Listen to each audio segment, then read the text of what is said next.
أعوذ بالله من الشيطان الرجيم بسم الله الرحمن الرحيم اللهم صل على سيدنا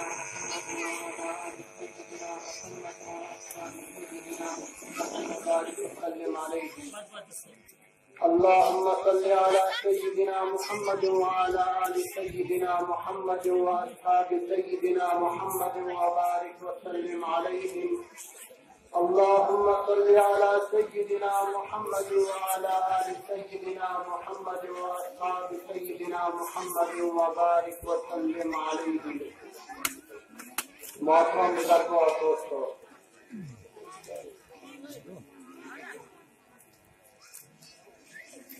اس دنیا کے اندر اللہ تبارک و تعالیٰ نے جتنی بھی چیزیں پیدا فرمائی، جتنی بھی مخلوقات کو پیدا کیا، ان تمام چیزوں میں سے انسان کو سب سے بہترین مخلوق قرار دیا گیا. اس انسان کو اشرف المخلوقات کہا جاتا ہے. اللہ تبارک و تعالیٰ نے جب اس انسان کو دنیا کے اندر بھیجا تو اس انسان کے ذمے کچھ کام لگا دیے، اسے کچھ ذمہ داریاں سونپی گئی، اس کے ذمے کچھ کام کیے گئے جو اس انسان کو ضروری کرنے ہیں.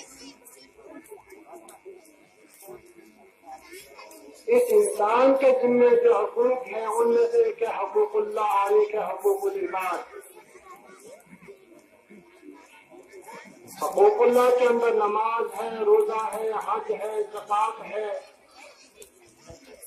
اور حقوق العباد کے اندر اپنے بھائیوں بہنوں کے حقوق ہیں، اپنے ماں باپ کے حقوق ہیں، اپنے رشتہ داروں کے حقوق ہیں، اپنے دوست و احباب کے حقوق ہیں. تو حقوق العباد کے اندر جو حقوق ہیں ان میں سے ایک حق ہے اپنے والدین کا حق. حقوق الوالدین، والدین اللہ تبارک و تعالیٰ کی ایک ایسی نعمت ہے کہ جس کا بدل انسان کو نہیں مل سکتا ہے. اس دنیا کے اندر کتنی چیزیں ہیں لیکن ہر چیز کا کچھ نہ کچھ بدل انسان کو مل جاتا ہے. لیکن جب ماں باپ اس دنیا سے انتقال کر جاتے ہیں، جب ماں باپ اس دنیا کو چھوڑ جاتے ہیں تو پھر وہ اپنے والدین کی محبتیں، ان کی شفقتیں، ان کے مشورے، ان کی مختلف کی چیزیں، ان چیزوں کا بدل انسان کو نہیں مل سکتا ہے. میرے محترم بزرگوں اور دوستوں، والدین ایک ایسی نعمت ہے جس کے بارے میں اللہ کے نبی علیہ السلام نے فرمایا کہ باپ جنت کا دروازہ ہے اور ماں کے قدموں کے نیچے جنت ہے. لیکن آج اگر دیکھا جائے اپنے معاشرے کے اندر، اپنے علاقے کے اندر دیکھا جائے اس بات کو کہ اولاد اپنے والدین کے ساتھ کیسا سلوک کرتی ہے، والدین کو کیا درجہ دیا جاتا ہے. میرے محترم بزرگوں اور دوستوں، آج کا نوجوان اپنے ماں باپ کے ساتھ کتنا غلط رویہ اختیار کرتا ہے، کتنا غلط سلوک اختیار کرتا ہے. اگر دیکھا جائے تو کتنے نوجوان ایسے ہیں جو کتنے سالوں سے اپنے والدین کے ساتھ بات بھی نہیں کرتے ہیں، جو اپنے والدین کے ساتھ بات کرنا تو دور، ان کا چہرے کا دیدار کرنا بھی گوارا نہیں کرتے ہیں. میرے محترم بزرگوں اور دوستوں، اگر ہم نے اپنے والدین کے ساتھ یہی رویہ اختیار کیا، اگر ہم نے اپنے والدین کے ساتھ یہی سلوک کیا تو ہماری نمازیں، ہمارے روزے، ہمارے حج، ہماری زکوٰۃ، ہماری تبلیغ، یہ چیزیں ہم کو کل قیامت کے دن جنت میں نہیں لے جا سکتی ہیں. ایک نوجوان کا واقعہ ہے کہ اسے والدین نے پڑھایا، اسے تعلیم دی، اسے بہت بڑے عہدے تک پہنچایا. تو جب اس کی شادی ہوئی، وہ گاؤں کے رہنے والے تھے، بچے نے اپنی مرضی سے شادی کی، کسی امیر گھرانے کی لڑکی سے اپنا نکاح کیا، والدین نے بھی خوشی سے نکاح کر لیا. تو جب نکاح ہوا تو جو وہ نوجوان تھا وہ لڑکی گاؤں کے اندر رہنے والی نہیں تھی. اس نے کہا کہ میں گاؤں کے اندر نہیں رہ سکتی ہوں, میرے لیے کہیں شہر کے اندر انتظام کیا جائے مکان کا.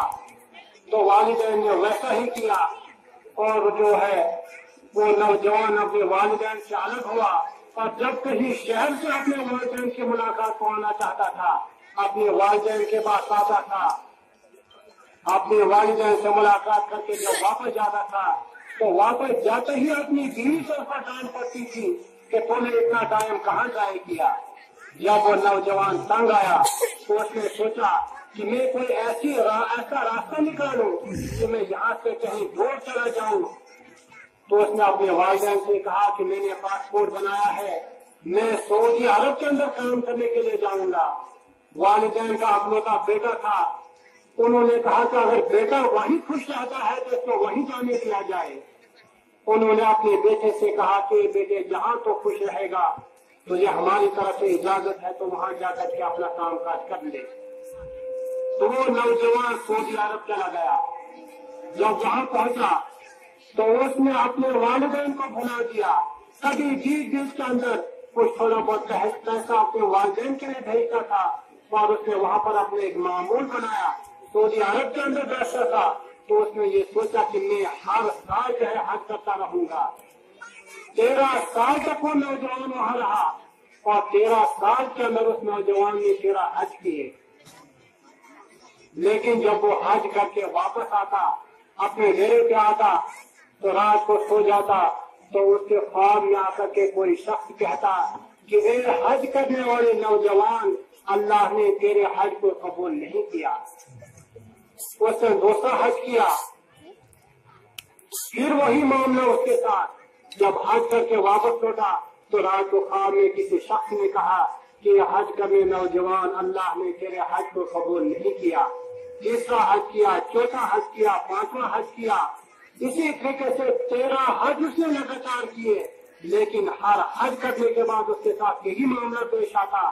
جب اس نے 13واں حج کیا, جب پھر اسے یہی جواب ملا کہ تیرا حج قبول نہیں ہوا, وہ پریشان ہوا, وہ گھبرایا, بیت اللہ کے سامنے جا کر کعبے کا غلاف پکڑ کے رونے لگا, اللہ سے دعائیں مانگنے لگا کہ میرے پروردگار مجھ سے کون سی خطا ہوئی, مجھ سے کون سی ایسی غلطی ہوئی ہے کہ تو نے تیرا حج میں سے ایک حج بھی قبول نہیں کیا. تو وہ رو رہا تھا کہ اتنے میں اللہ کا کوئی ولی وہاں سے گزرتا ہے. اس نے نوجوان کا ہاتھ پکڑا, کہا کہ نوجوان تو کیوں رو رہا ہے, تیرے رونے کی کیا وجہ ہے, اتنا کیوں رو رہا ہے. اس نوجوان نے کہا کہ حضرت میرے ساتھ ایسا معاملہ ہوا کہ میں نے 13 حج کیے اور ہر حج کرنے کے بعد مجھے جو ہے اس طریقے سے جواب ملتا ہے. تو صلی اللہ والے نے اس نوجوان کو اس کی زندگی کے بارے میں پوچھا, اس کے گھریلو معاملات کے بارے میں پوچھا, اس کے والدین کے بارے میں پوچھا کہ تو کہاں کا رہنے والا ہے, تیرے گھر میں کون ہے, اپنے ماں باپ کے ساتھ کون ہے کون نہیں ہے.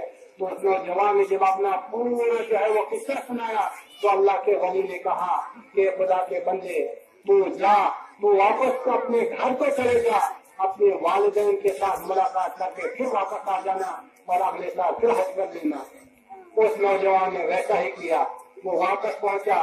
اب 13 سال پہلے اپنے ملک سے گیا تھا, اپنے گاؤں سے گیا تھا, اس سے جو اپنے ماں باپ کا گھر بھی یاد نہیں تھا کہ میرا ماں باپ کہاں ہے, معلوم بھی نہیں تھا کہ زندہ ہے, دنیا سے رخصت ہو چکے ہیں.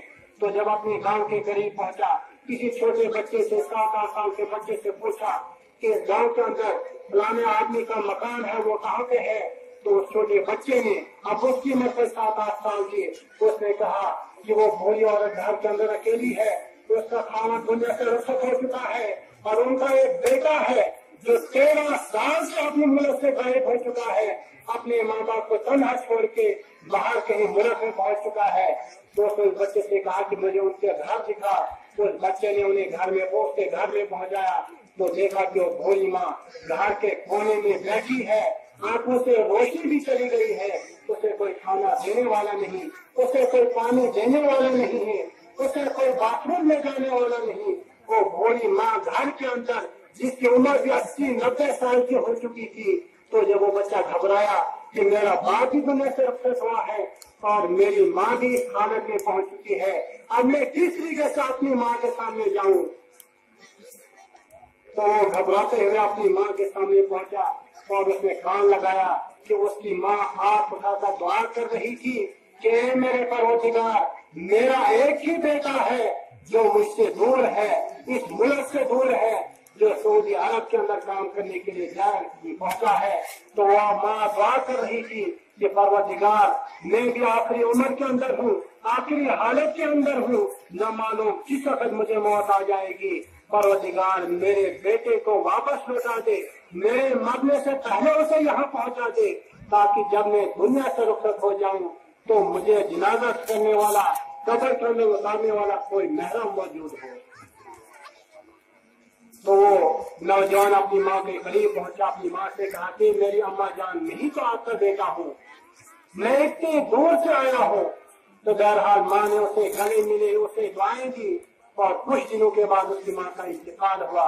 اس نوجوان نے اپنی ماں کو اس کے کفن دفن کا انتظام کیا، اسے قبر کے اندر اتارا، کچھ مہینے رہنے کے بعد پھر سعودی عرب واپس چلا گیا اور اس سال پھر اس نے حج کیا۔ جب اس نے حج کیا، حج مکمل ہوا تو اسی طریقے سے رات کو اپنے گھر میں پہنچا تو رات کو کوئی شخص سامنے آ کر کہتا ہے کہ حج کرنے والے نوجوان، اس سال اللہ تبارک و تعالیٰ نے تیرے حج کو قبول کیا اور اس ایک حج کے بدلے میں تیرے جو پچھلے 13 حج ضائع ہو چکے تھے، وہ 13 حج بھی اللہ تبارک و تعالیٰ نے قبول کر لیے۔